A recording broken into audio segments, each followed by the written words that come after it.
to Tawhid Asadi, who joins us from Tehran. Tawhid, we have been looking at pictures from inside Iran. There are people out on the streets, despite the fact that this military campaign is underway, although probably not as many as you would think, given what's happening. Tell me what the feeling is in the country right now and how people are reacting to the death of the supreme leader. It's, in a sense, like a reminder of what took place during the 12-day war when the Israelis and Americans started a campaign of strikes against the country. And back in time, again, we saw the presence of people across the streets in support for the state. And right now, as we speak, I can clearly hear sounds of... Excuse me for a second. Of course. It sounds like an airplane or a missile coming. You may excuse me, something is happening. Okay. We'll stay with you, Tawhid. Just let us know what you need. Okay. See, I was about to talk about this entire trajectory and entire context, and a part of that is actually this explosions and sounds of missiles that from time to time we have been hearing. And getting back to the question that we are facing at the time being, we have to also keep in mind that this is a very fragile situation and we're following to see how future could unfold. Okay, and Tawhid, is that what you're hearing? Obviously, I can see you looking out of the corner of your eye and trying to catch a glimpse of what's happening around you. Have you been hearing that consistently all morning? Is it more than it was yesterday, do you feel, or is it roughly about the same? I'm not sure, but it sounds like a very massive sound. I'm not sure whether it's an airplane or missiles coming. So I'm just trying to see the monitor to see what comes. And it seems that we're back to normal. All right. Okay. Exactly. And Ms. Hakim, let me go ahead and bring back in Mr. Mahdizadeh. As always, thank you very much for your pleasure. Mr. Mahdizadeh, you were here present with us in the studio. The studio shook for a few moments, of course, as the Zionist regime, as, of course, the U.S. continued their attacks here in the capital. What do you believe is their end game? I mean, they know, if they had any acknowledgments of the history of Iran, the past, the thousands of years, as you did mention, it's in our blood here to continue resistance, not capitulate. What is it you think is their end game? What do they want to achieve here in Iran? Actually, I go back to 1990, when the United States President George Herbert Walker Bush said, we fight for a new world order, what they believe in. They want a world domination of their kind of way of thinking, maybe Freemasonry, Illuminati, whatever they call it. But they are fighting for that, and they will not be satisfied with anything less than the global domination. And they will fight, they like to fight against anyone who stands in their way. It's a fight, it's a war of two schools. It's not just a fight over a piece of land.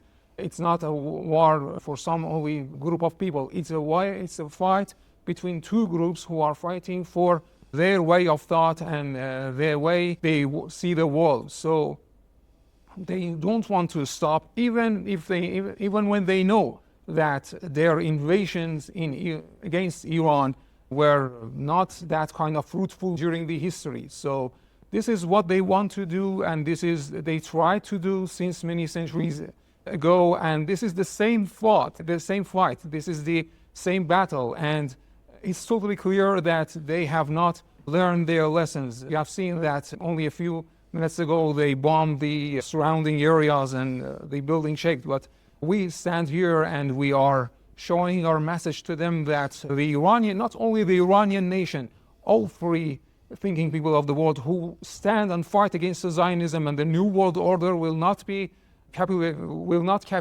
will not surrender to this global satanic domination. And I think that whether they like it or not, whether it ends in World War III or not, they will see the results of their illusion of the New World Order.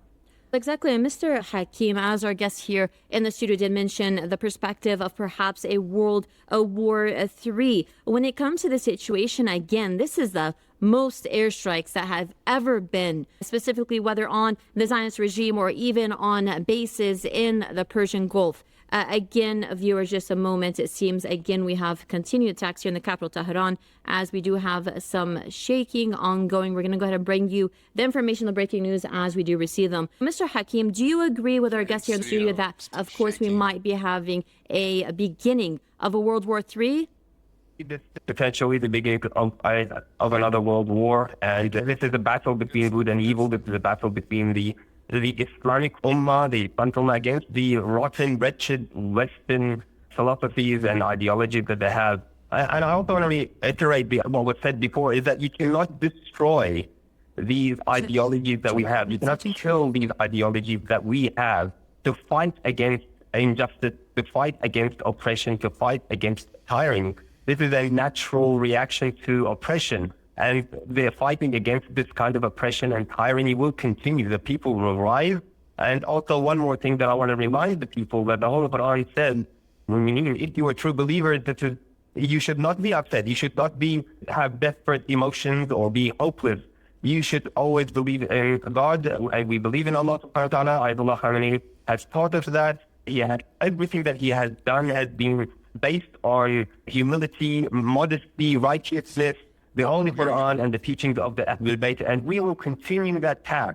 We will continue the steps that he has taken, whether it is a World War III or whatever we want to call it, the fight against and the resistance against the oppression and the tyranny of the U.S. hegemony and the Zionism and what they've done to the Palestinians and everywhere else where they touched will continue.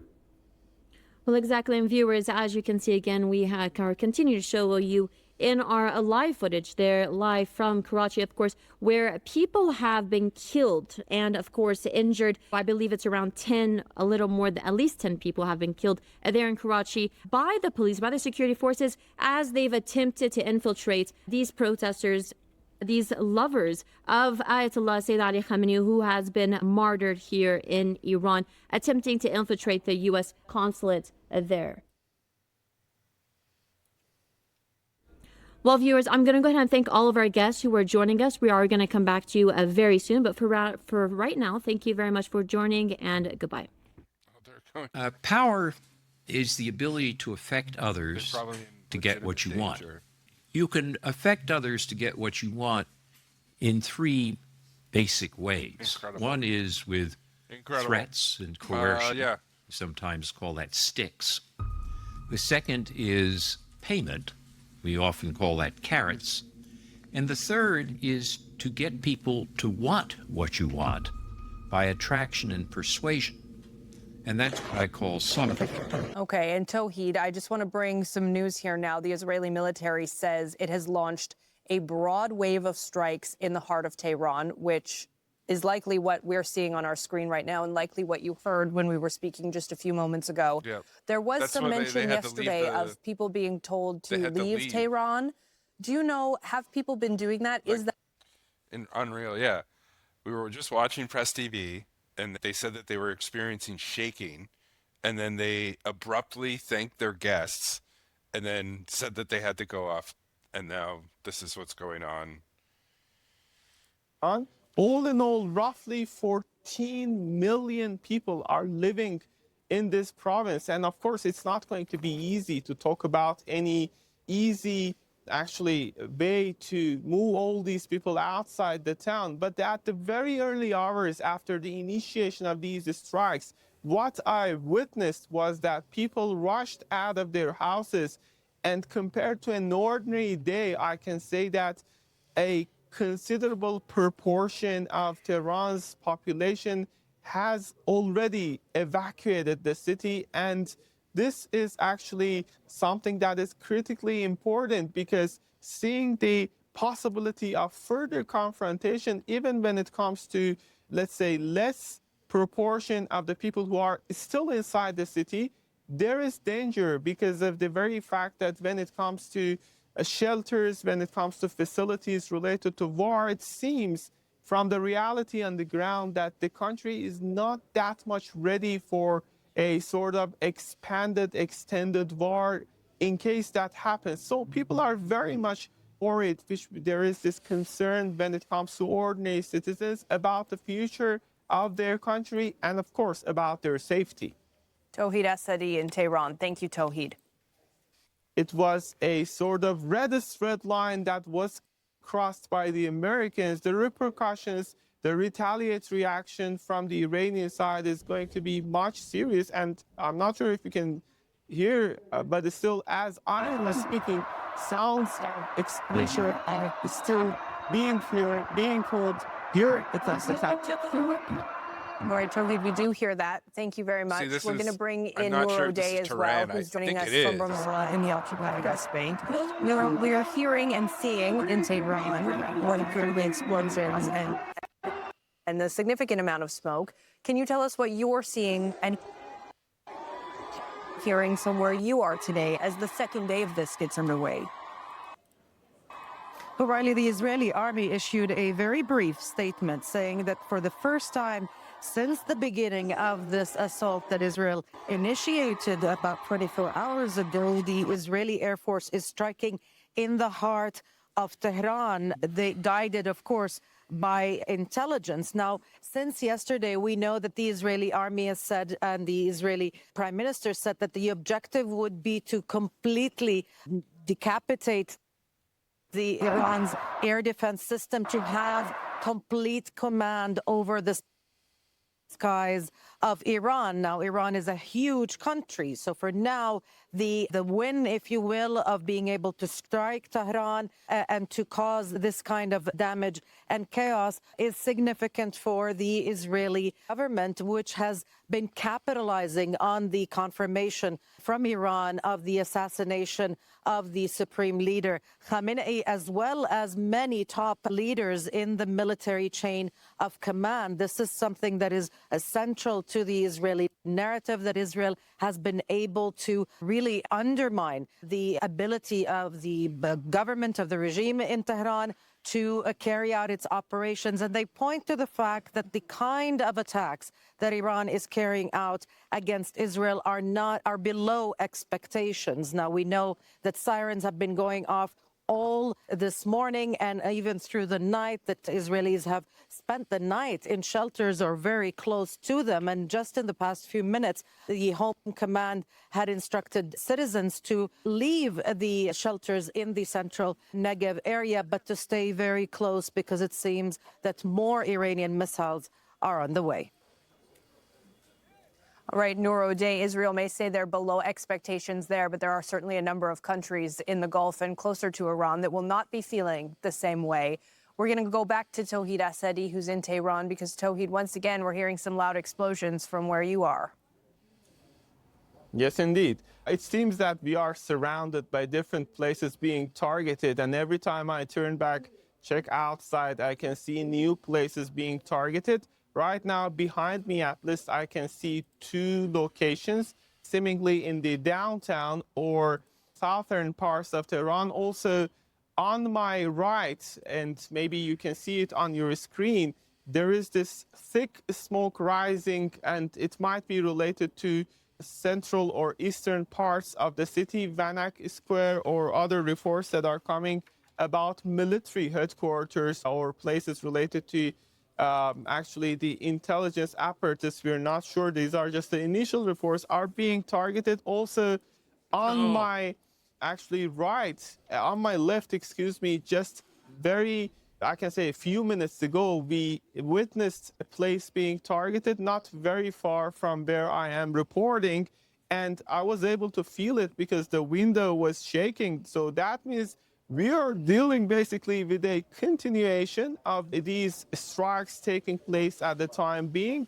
We are not sure about the whereabouts of these actually places being targeted. It seems that there is a sort of security concern because back in June, when we were covering the war, there was more details coming about the exact places, or at least general information about the places being targeted. But right now, it seems that not that much of information, except for some initial reports or eyewitnesses. These are the very initial reports that are coming. Except for that, we don't have any confirmation about the exact place of targeted locations. But still, what I can see is the continuation and the thick smoke rising into air, which is creating concern and anxiety. And when I was just looking outside, the street, I saw people rushing. And of course, compared to an ordinary day in Tehran, we don't see that much of a traffic. We don't see that much of a crowd of people, but still, the remaining Pretty sure people when your are city's getting extremely, bombed, you're gonna be like, worried. "Fuck, They were rushing probably as get out of they here." saw this continuation of strikes at the time being here in the capital. Yeah, Tawhid, we can see the Trying to smoke get in my your live shit shot together behind you. here. We're also looking at some other Spilled angles of on what my appear to be computer. strikes that have hit in Tehran. How are communications in the country right now, Tawhid? Are people able to get information? Are they able to be in contact with their loved ones? Yes or no, I can say, because basically some basic services are available and it depends from location to location. We see serious connectivity issues when it comes to access to internet, and that is not the first time, specifically after protests ramped up, they just flared up into escalation. We saw a sort of long-term internet shutdown in Iran across the country, and as we moved on, there were less and less restrictions, but still some of these restrictions from that period of time up until the moment, for instance, when it comes to international income, on the one hand, and on the other hand, the U.S. president very Visit recently all came the on martyrs' a houses, social media and post to say that of course we don't have the situation under its control, but it goes without saying that there are growing concerns among the people. And speaking of here, the capital and the Tehran province, which includes not just the city of Tehran, the capital, but also other cities, house to roughly 14 million people all in all, has been more or less evacuated from the early hours of the initiation of these strikes.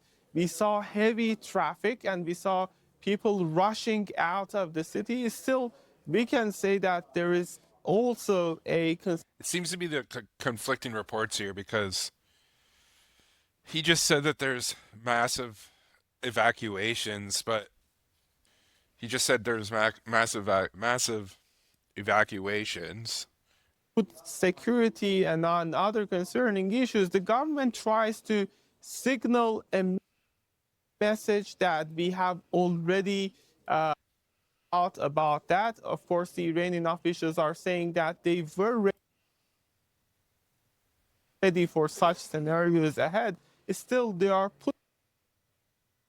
putting emphasis that since it was a sort of red And then I'll look through Twitter as it's situation's going. not good, people are trying to cope with this situation, specifically seeing that they have already an experience of internet shutdown for several locations. And back in June, again, we've got this similar problem. And the Iranian spokesperson for the government, Fatemeh Mohajirani, back in time cited security concerns and that some of these Israeli drones were using the internet. With that claim that she put forth, she just tried to, in a sense, justify the internet situation in the country. Right now, it seems that we see a sort of repetition of the same situation, but still, internet and connectivity is comparatively better compared to that time. All right, Tawhid, we're going to go back to Noor, who's in Ramallah in the occupied West Bank. And Noor, you were just bringing us the information from the Israeli military saying that they were striking now in the heart of Tehran and that they were doing that with the help of intelligence. It appears as though much of this operation has also been a significant intelligence operation, given the fact that some of these strikes have killed high-ranking members inside the Iranian government. What will they be looking for now to do to continue, do you know, as these strikes continue and as this military operation continues? The goal is to be able to strike anywhere in Iran, especially targeting military infrastructure, military command and control centers, as well as the capacity of Iran to strike at Israel, the ballistic missiles program. These are the declared objectives. And as you said, this is a battle, a war that is really strongly based on intelligence, but also on optics. We see Iran, we see plumes of smoke rising from Iran, and we see a lot of restrictions on news and visuals coming out of Israel. Israel is very keen on projecting a victorious posture, if you will, from the get-go, especially to its public. The invincibility of the Israeli army in that sense is very important to the Israeli narrative, because this will keep the Israeli public together, united, and supporting this military campaign, which the Israeli military experts expect will take days. So this is not going to be a quick one and done kind of campaign, if you will. This is not going to be a few strikes here and there. This is going to be a sustained military operation. As far as the military experts are telling the Israeli public, the optics of that are very important. And that's why you see these statements, you see these strikes on Tehran, as well as other areas in Iran, primarily to say that the goals of the war are being achieved, that Iran will not have ballistic missile capability. It cannot reach Israel. It cannot harm Israel in any way or pose any threat. Noor O'Day, we appreciate reporting from Ramallah and Tawhid Asadi in Tehran. Just to recap for you what we've been seeing in the past hour, Israel has launched a massive attack at the heart of the Iranian capital, Tehran. That's after the Iranian government confirmed that Supreme Leader Ayatollah Khamenei has been killed. Mohammed, we understand that there is an operation underway in Tehran today. There have been more explosions reported. What can you tell us about what's happening in the capital? Yes, Marine, for the first time since the beginning of this campaign, we have seen this action very close to where we've been staying and also close to the office here. And that's a new development, because during the first day of strikes, it was mostly around the outskirts of the capital, Tehran, and in other cities. But now we have seen civilian or likely to be civilian institutions and facilities being targeted. Many targets here, but we don't have the details. We know that one of the most major airports of the country here in Tehran has been, the Mehrabad airport has been targeted, either the airport or around it. So that's a new development. Now we're seeing action in the middle of the capital, Tehran. And as I said before, this might be a message to those people who are still in doubt that this campaign is about to end, and those people who are still in doubt that this campaign is about probably regime change and the taking out of all the leadership of the country. They have now to know that their expectations are not true, and this operation is going to continue until the goals of the Americans and the Israelis are met. But at the same time, also, we have a statement of defiance from the remnants of the leadership here. We have seen Ali Larijani, the chief of security here in the country, with very strong words saying that despite what happened, despite the passing of the supreme leader and other top commanders and leaders, the country is still on its course for defiance and for self-defense, and that it has the means to do, and that the people in the country should be reassured that we have the means, the country has the means to defend itself, and it will deal some blows to the enemy that it has never seen before. All right, Mohammed Val in Tehran, thank you. The U.S. interest and the Israeli interest met at one point. They want to eliminate Iran because of the resources and its geostrategic position, and because the leadership always said no to them. It was stronger than the Israelis and some of their allies in the region. And once you eliminate Iran, Pakistan is next, and right at the gate of Pakistan is China. And this way you eliminate the shortest trade route between China and Europe through the Middle East. They eliminated Syria, they've weakened Iraq, they've weakened Afghanistan for the longest time. Iran is in the middle. You take it down, that leaves Pakistan. And Pakistan is now... For context, I was watching Press TV earlier this morning when Tehran was initially struck, and they were broadcasting from Tehran, and they said that they were feeling shakes, and then they abruptly went off the air, and it abruptly went to a Press TV like Epstein documentary, and then half an hour later they've come back and now they're in Beirut. It's obviously not, but they're broadcasting now from Beirut in Lebanon as Press TV. So like their headquarters in Tehran likely got bombed and they had to like flee, and so they're broadcasting these ladies, they're broadcasting from Beirut.